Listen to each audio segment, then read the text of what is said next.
welcome back to Write On. I'm Drew Weatherhead, a best-selling Canadian author whose goal is to help you finish your novel. And today, one of the things we're going to be talking about is probably the number one reason why most people who start writing a novel never finish it. And it has to do with continuing the work, specifically writer's block.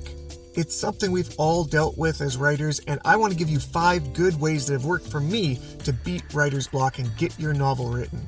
Now, although I've written both nonfiction and fiction, a lot of what I'm saying today is going to apply specifically to fiction because you need to get your imagination going for that one, whereas nonfiction is more about research and just getting the information correct. So let's break down those 5 ways that have worked for me as well as a lot of other authors out there to get through writer's block.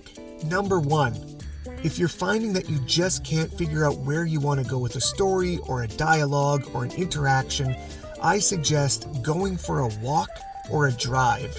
Now, it sounds silly and it sounds pedantic, but it really does work. In fact, I've had almost all of my major breakthroughs from driving, and I think what it is you get your head more out of the analytical diagnostic mode and more into an autonomous mode where you can just allow thoughts and ideas to percolate within your brain. Scientists and neurologists have talked about being on autopilot while you're driving. The same thing applies while you're walking as well. For whatever reason, when your brain is being fed outside stimuli, it allows for your subconscious to be stimulated in its own way. So really, one of the best ways to break through those plateaus with your writing is getting into a mode of daydreaming and thinking about your story and your characters and allowing them to kind of speak to you in the back of your mind while you're doing some sort of monotonous task. Method number 2 for breaking through writer's block is remembering the inspiration that made you want to write it in the first place. Sometimes you got to go back to square one with this stuff and really remember what gave you that initial spark. If you know what it is, go back to that well, because if it sparked you the first time, it'll spark you as many times as you need to keep that motivation going. For me, it was Attack on Titan, and anytime I see or hear clips of that story, it just brings me back to that feeling of wanting to get this story of my own going. So I would suggest going back and either rereading the content that got you going or rewatching it. Whatever it was that got you into it to begin with will keep you going through the entire process. Number 3, and this is a big one for me personally, is building a writer's playlist. I've got separate playlists on my Spotify for every single book that I've written. I can go back to them and feel the feeling and be put back into that mindset of writing that book even after it's written, and it's kind of nostalgic. So for me, I find that music is a very powerful motivator. Whether it is music from the inspiration, whether it was a movie or a TV series that made you want to write. If it's from that specifically, say it's Lord of the Rings, or for me, Attack on Titan, it helps build out that ambiance of what your universe is really feeling like, which brings me into that universe or makes me want to continue to expand that universe when I immerse myself in the feeling of what it is to be there. And that's a very powerful and visceral feeling that will, again, make you want to write. Even if you're feeling the doldrums and you're like, man, I don't really want to write today, if you throw that up in your ears, I bet you that'll change in a real hurry. It does for me even when I'm like washing the dishes and I throw my playlist on. The next thing I want to do when I get off is keep my writing going.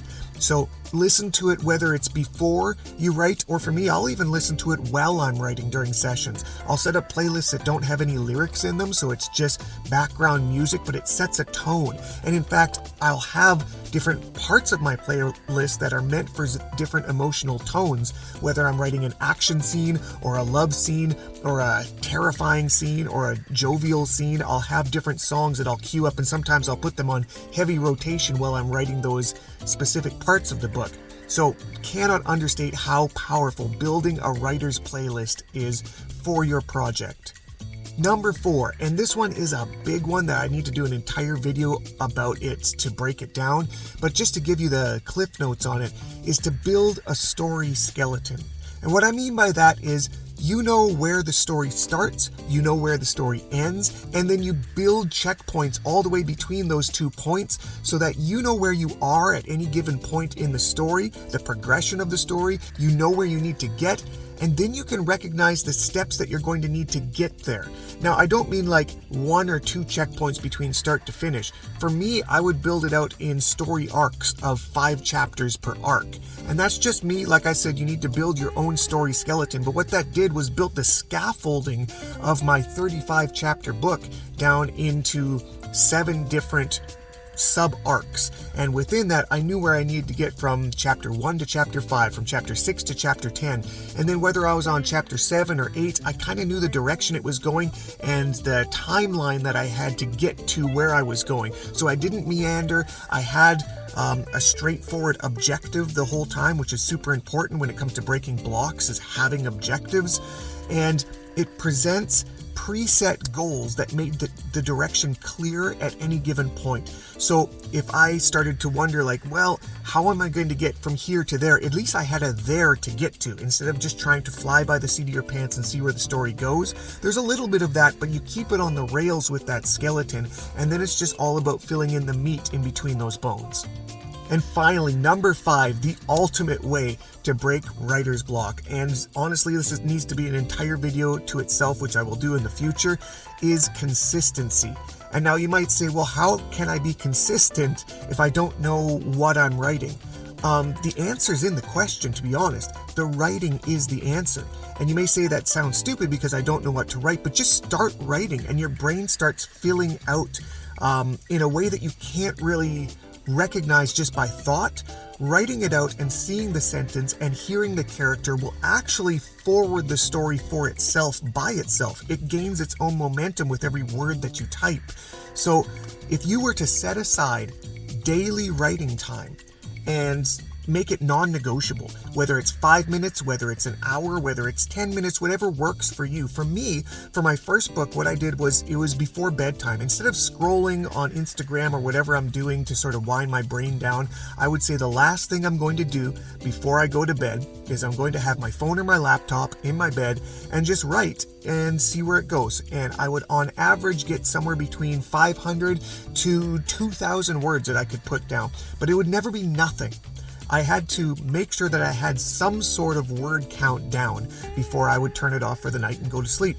Whatever it is for your own routine, whether it's first thing in the morning, I hear a lot of people talk about that, whether it's at a lunch break on the job, or whether it is after a workout or after a walk, or last thing before bed. You figure out your routine and you stick to it religiously, and the word count piles up. And whether you need 20,000 words or 200,000 words to finish your book, you will be making daily steps, and you'll get a whole lot further getting it done little crumb by little crumb than thinking about it and wishing that you had an answer. So really, like, the work itself creates the break to the blockage. So I highly suggest to do that. One of my favorite quotes comes from one of the most prolific authors alive today, which is, I believe this was Stephen King who said this quote.